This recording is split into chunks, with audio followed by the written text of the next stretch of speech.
Hello friends, welcome to my channel Shreyanshu का creation. अगर आपने हमारे चैनल को अभी तक सब्सक्राइब नहीं किया है तो जल्दी से सब्सक्राइब बटन पर क्लिक करें और साथ में बेल आइकॉन को भी प्रेस कर दें ताकि आपको हमारे चैनल की सारी अपडेट्स मिलते रहे। Thank you. और चलते हैं श्रेया के। हेलो, नमस्ते, मेरा नाम श्रेया है। SHREYA, श्रेया। आज की कहानी का शीर्षक है मूर्ख ब्राह्मण की कहानी। एक गांव में सोमनाथ नाम का एक ब्राह्मण रहता था। वह बहुत गरीब था, परंतु वह माता शेरोवाली का बहुत बड़ा भक्त था, पुजारी था। दिन रात उनकी पूजा करता था। एक बार की बात है, वह अपने गुरु के कहने पर माता की तपस्या करने का निश्चय किया और एक घने जंगल में चला गया और एक बड़े से पेड़ के नीचे एक पैर पर खड़े होकर तपस्या करने लगा। बहुत दिन बीत गए। सोमनाथ ने कड़ी धूप, बारिश, हवा, पतझड़, सर्दी सभी कुछ सहते हुए अपने स्थान पर एक पैर पर खड़ा रहा। वह अपने स्थान से बिल्कुल भी नहीं हिला और तपस्या करता रहा।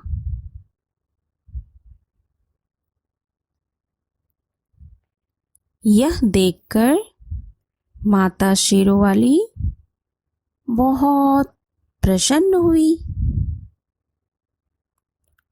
और उसके सामने आकर बोली, पुत्र सोमनाथ, अपनी आंखें खोलो। देखो, माता आई है। मैं तुम्हारे सामने हूँ। सोमनाथ माता जी को सामने देखकर, मैं तुम्हारी भक्ति से अति प्रसन्न हूँ।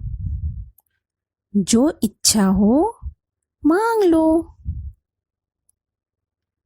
सोमनाथ माता से संजीवनी बूटी का वरदान मांगता है। माता कहती है, तथास्तु।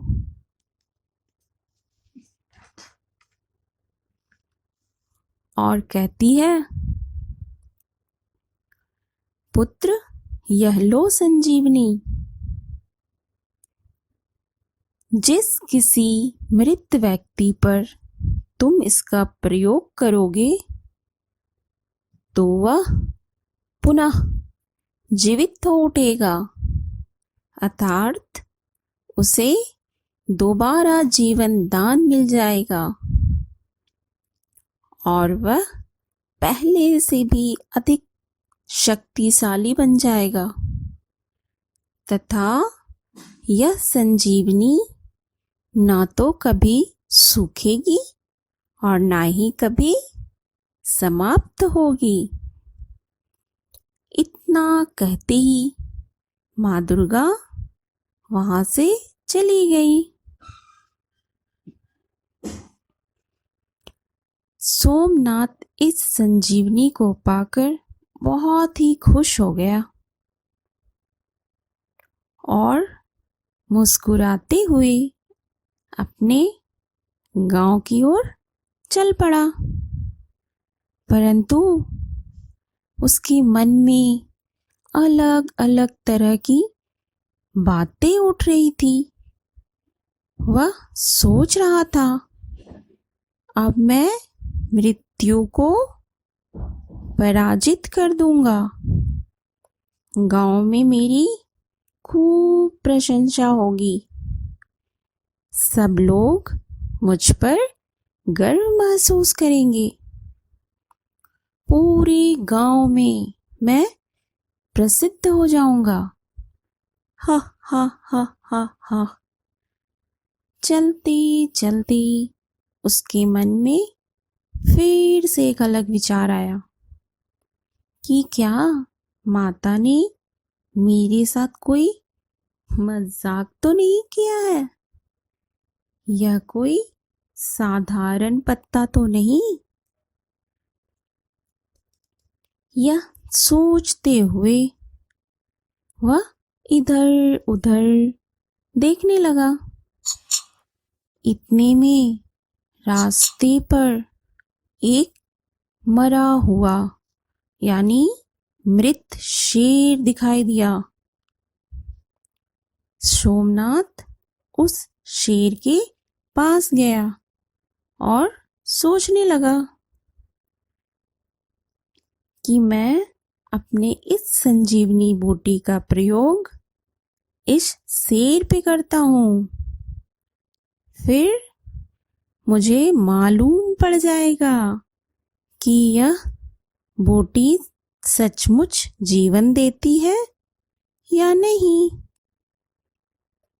सोमनाथ ने तुरंत उस पत्ते को हाथों से मसलना शुरू किया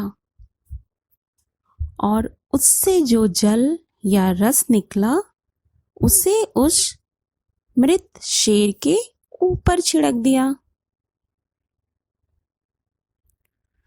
शेर पुनः जीवित हो गया और दहाड़ने लगा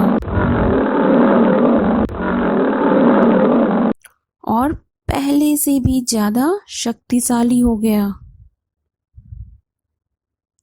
शेर की दहाड़ सुनकर सोमनाथ बहुत डर गया